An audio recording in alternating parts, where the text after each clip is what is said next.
po sa ating lahat, Mr. Dogo Style TV po. Sa aking mga viewers, good morning sa inyo lahat. At sa mga subscriber ko, FB friends, group members, and sa mga nanonood po sa atin. Sa mga hindi pa po nakasubscribe, please naman subscribe po tayo.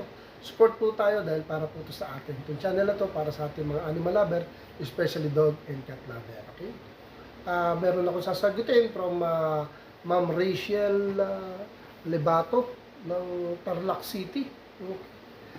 Na sabi ni Ma'am Rachel, Sir, totoo bang hindi dapat pakainin ng buto ng manok ang ating alagang aso?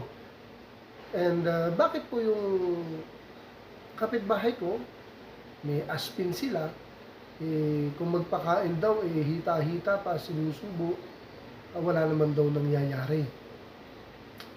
So, sasagutin ko po yan, ma'am. No?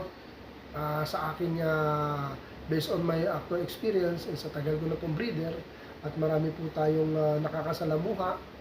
Remember, group admin tayo, marami nagko-confide sa atin ng problema, at kadalasan niya yung problema sa nagpapakain ng buto. Ma'am, ganito hindi lang buto ng manok ang lagi kong sinasabi na huwag tayo magpakain. At sa tingin ko, lalo na yung buto ng manok, lalo na yung bias, yung pinakahita niya, yung mahaba. Kasi delikado talaga yun, ma'am. Yung sa kapitbahay ninyo, ilang beses na po ba nakitang nagpapakain ng gano'n? Honestly, hindi ko talaga safe yun. Baka magulat tayo isang araw, wala na yung mahal nating aspin doon sa kapitbahay nyo dahil nadali na ng buto ng manok. Ganito yan, ma'am. May panawanan ko yan sa mga previous vlog ko. Kahit anong buto, bawal kasi hindi naman talaga natutunaw.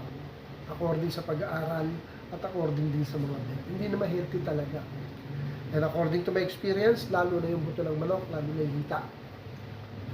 Pero remember, meron nga sa YouTube tao, di ba, nagmukbang buto ng manok, nadali siya. Kasi ma'am, hindi talaga natutunaw ang buto. Okay?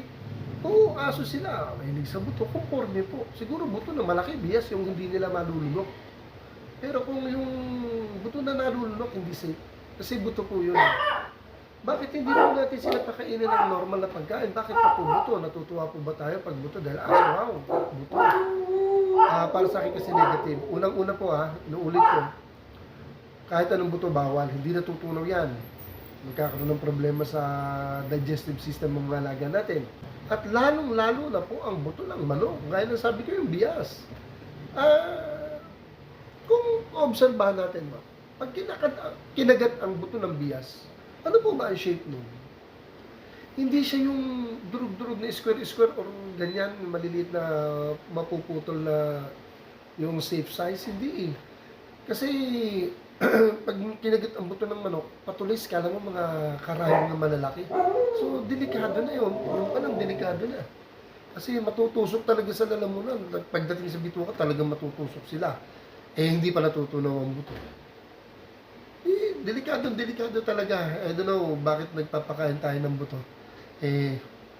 Kasi yan sa mga dati kong vlog, ilang beses ko na inulit na huwag tayo magpapakain ng buto. Dahil talagang madadali alaga natin.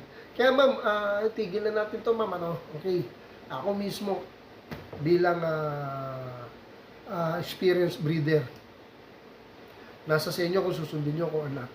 Kayo masusunod. Pero para sa akin, kung mahal natin ang alaga natin, magpakain tayo ng normal na pagkain kaysa sa buto. Lalo na yung buto ng manok na yan, delikado talaga yan. Yun lang ma'am, hindi na natin papahabain to. Huwag po. Kung mahal natin alaga natin, huwag. Magpakain tayo ng normal.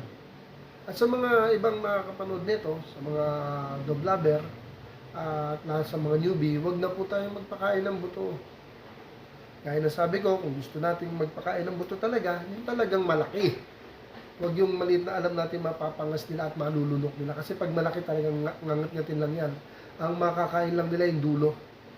Yung pinaka-joint, malambot yun. Okay yun. Pero yung mismong buto, negative. Wag na po tayo magpakain talaga. Please lang. Please, ako na po nakikiusap. Si Mr. Doggy Style TV na po. Wag po.